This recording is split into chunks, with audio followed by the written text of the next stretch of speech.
Now it's time for our weekend recap. Holly Holmes' triumphant ring return. It looked a lot like she picked up where she left off 12 or 13 years ago opposite the ring, then unbeaten Yolanda Vega. What we saw. Vintage Holly Holm.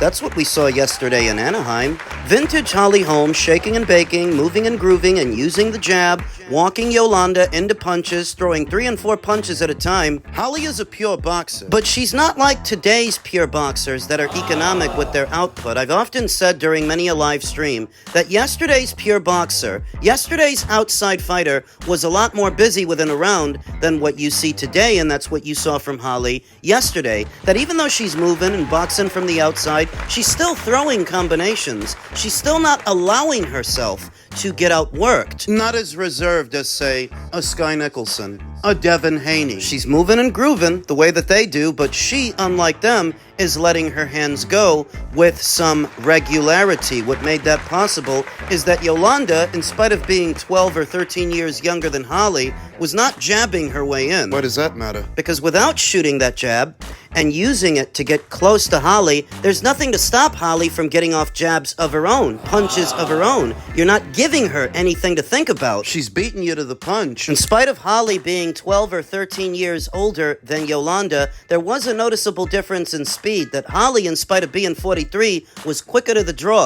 quicker to pull the trigger. Cardio. Along with showing better fundamentals and better instincts than Yolanda, better speed than Yolanda, Holly also showed elite level cardio. It's still there, that she was able to stay on the move for the entirety of the fight.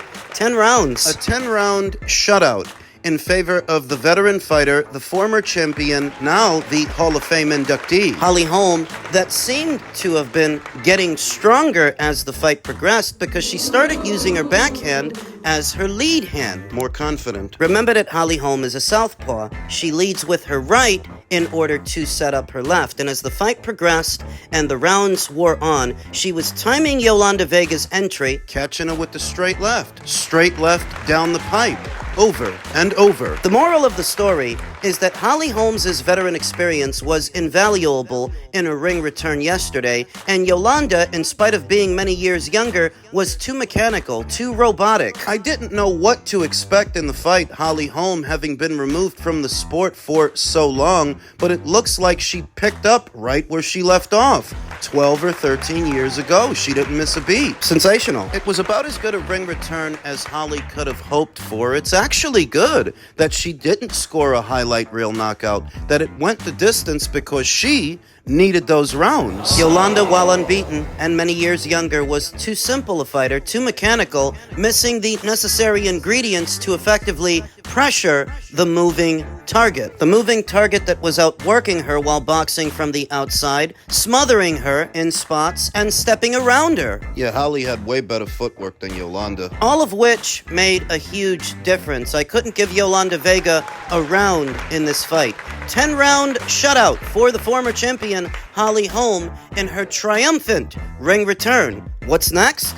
It's either Stephanie Hahn or Terry Harper. I would say those are the most winnable fights for Holly. We'll talk more about it in another video. Holly's ring return has left us with a lot to reflect upon, more than we can talk about here and now. Schofield versus Farmer. A fight that didn't leave us with as much to reflect upon so much as how wrong some of us were. How wrong I was, because I thought this was going to be a lot more difficult for young Floyd Schofield. The last thing that I expected was that he would blitz Tevin Farmer in the very first round. There's no need to overanalyze it. There's not a whole lot you have to say. Tevin Farmer got caught without his hands at home by a big overhand right, and he never recovered. He rose to his feet, tried to keep fighting, but he was still on Queer Street. Got knocked down again. Battered again. I think it was a 3-punch combination that sent him to the canvas for the second time. And once again, he rose to his feet, tried to keep fighting, but kept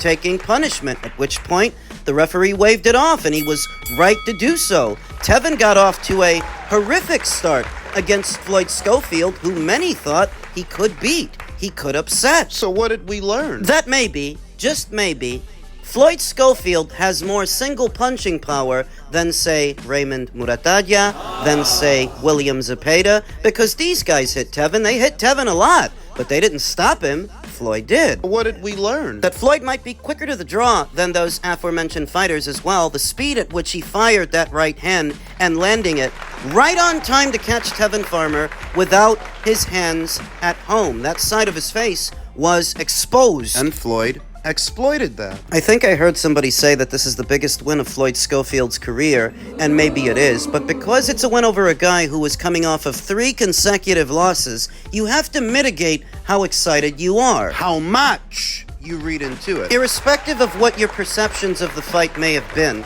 and how difficult you thought it would or wouldn't be, the fact of the matter is, Floyd beat a fighter who, going in, already had 3 back-to-back losses and 9 overall throughout his career.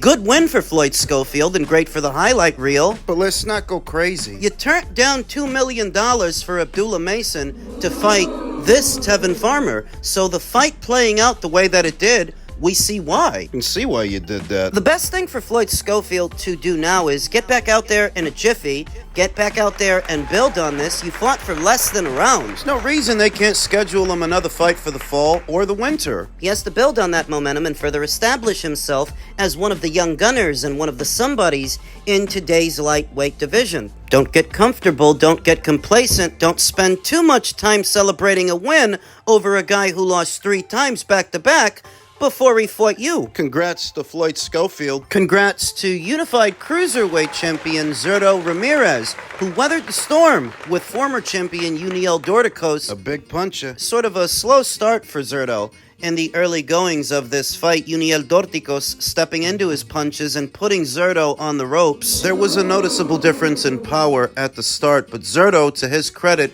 showed good defense, catching those shots on the arms and gloves, even when he's on the ropes. Rolling and riding those punches and catching those punches. Weary of Dorticos' power, I think Zordo really started settling in after the 3rd round. He settled in. So now you see Zurdo bobbing and weaving and changing levels. Now you see Zurdo using an up jab to pierce Yuniel Dorticos' guard. You see that he's snapping his head back with that jab. You see that he's crowding him on the inside, getting off 3 and 4 punch combinations, then stepping around him. You could see who had the advantage within close quarters. That was Zurdo Ramirez. Shorter arms make for shorter punches in the pocket. That's an advantage. Whereas Yuniel Dorticos, for all his efforts, he tried to get off some shots, some hooks, but Zurdo weaved under them. Came over the top with counters, got some punches off, then stepped around Yuniel, and the pace of the fight. The frenetic pace was catching up to Yuniel Dorticos, the older fighter by a few years. He's getting hit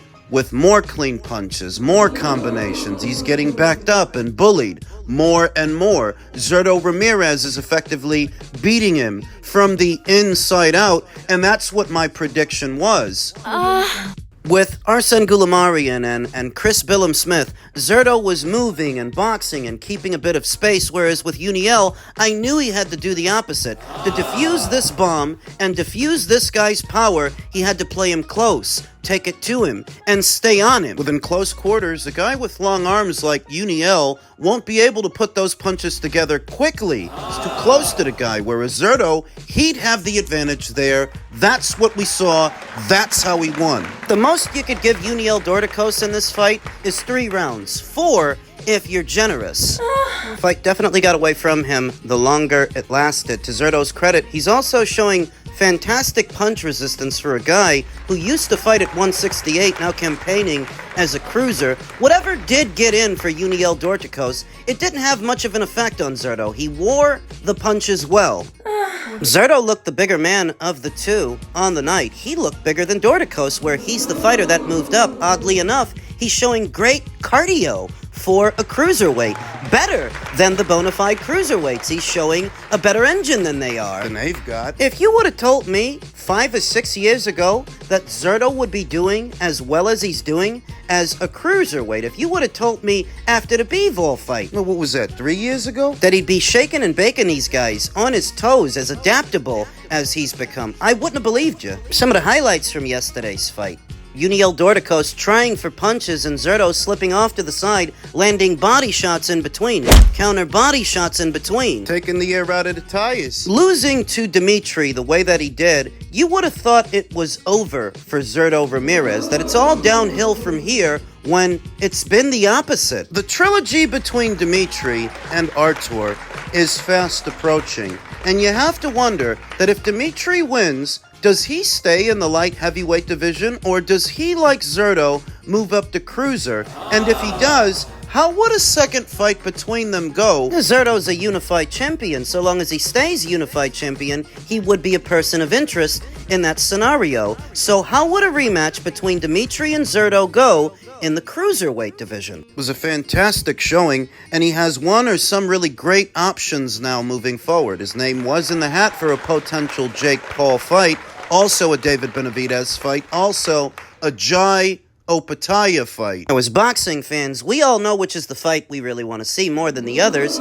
It's the Opataya fight. But we don't know with any certainty that that's what Zurdo is going to go for. Maybe Zurdo might want that fight, but maybe Oscar doesn't want that fight for him. Even if Turkey pays for it? Even if. Oscar would likely favor a situation where he is in control. And I think a Benavidez fight in America is more to his liking, or a Jake Paul fight, than an Opataya fight. So we'll see how the cookie crumbles, but congratulations to unified champion Zurdo Ramirez. The prediction stuck, and he won the way I thought he would. In the main event, Jake Paul versus Julio Cesar Chavez Jr. My honest opinion is there has been noticeable improvement in Jake Paul's boxing, his coordination, his variety of punches, and we saw all of that yesterday with Julio Cesar Chavez. Relative to his opponent, who he was and where he is in his career, Jake Paul actually looked pretty good out there. A lot better than Chavez. Well, yeah, because Chavez is washed. Not saying that he isn't, but what's the expectation?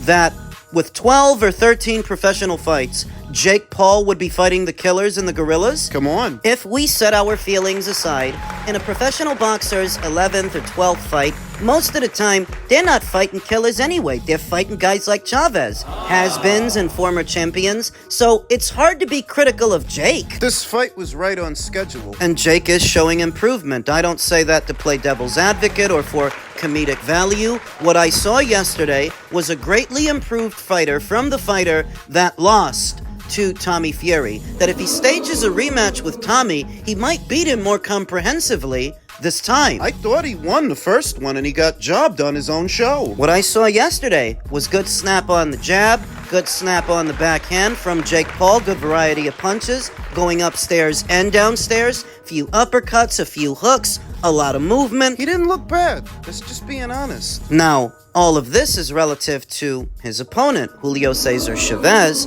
who fought yesterday the same way he fought years ago with Canelo Alvarez, which wasn't really fighting at all. He was a heavy bag. He didn't do nothing. For long spells in this fight, Julio Cesar Chavez was lost in the sauce, following Jake Paul around and being on the receiving end of a lot of punches, a lot of jabs, a lot of straights. Lost in the sauce. It was a mirror image of the way that he fought in the Canelo fight. He was just getting beat up. What about Chavez accusing Jake Paul of using performance-enhancing drugs in the buildup of this fight? What about that? What role does that play? Now, Jake Paul responded to those accusations by saying that they were being tested by the Voluntary Anti-Doping Association, but let's be honest, that doesn't mean that Jake Paul isn't doping. That just means that he's likely coming off of whatever cycle he's on, because the way that it is, the fighters use whatever they're using in the off-season, not when they sign on to do a fight. Oh, because that's when the testing starts. It's when they don't have a fight that they're on,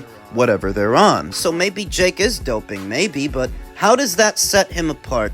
How does that make him different from so many boxers we've already seen, male and female, that got busted with stuff that shouldn't have been in their system? I'm sorry, but that's happened so many times over the years that I'm not even hung up on it anymore. I'm desensitized to the issue of doping in the sport of boxing. There's a lot of talk about Jake getting a title shot after this. There's a lot of talk about him getting a rank with either the World Boxing Council or the World Boxing Association. They've always been in a hurry to crash Jake Paul's party so that they can make money from those hefty sanctioning fees. We know. WBA President Gilberto Mendoza could always manufacture a WBA Reggie title for Jake Paul to fight for, since I don't actually think he's gonna fight Zurdo. Because fighting a 39-year-old Chavez is one thing, and fighting Zordo is quite another.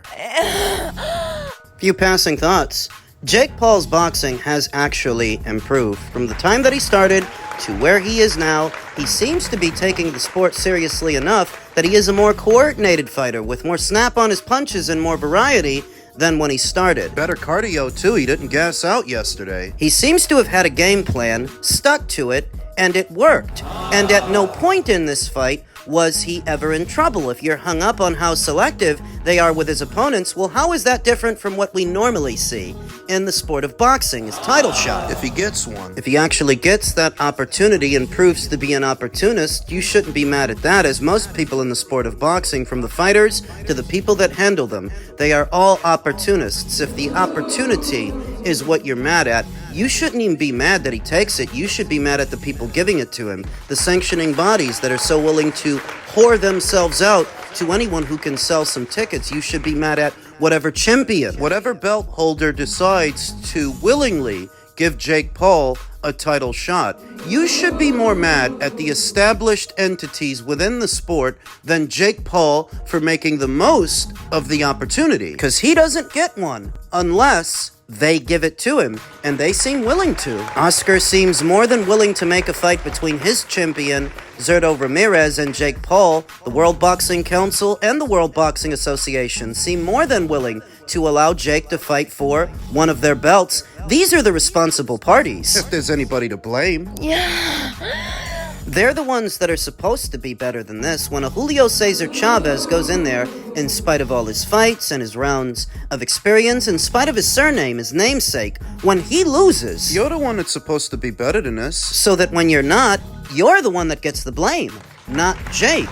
Put simply, if the sport of boxing didn't want Jake Paul around, he wouldn't be. These are intended to be the gatekeepers, the ones who hold the keys to all the doors, and for Jake, they have seemingly left them all open. So when he walks through them, he's not doing anything that any other prize fighter wouldn't do. Congratulations to him.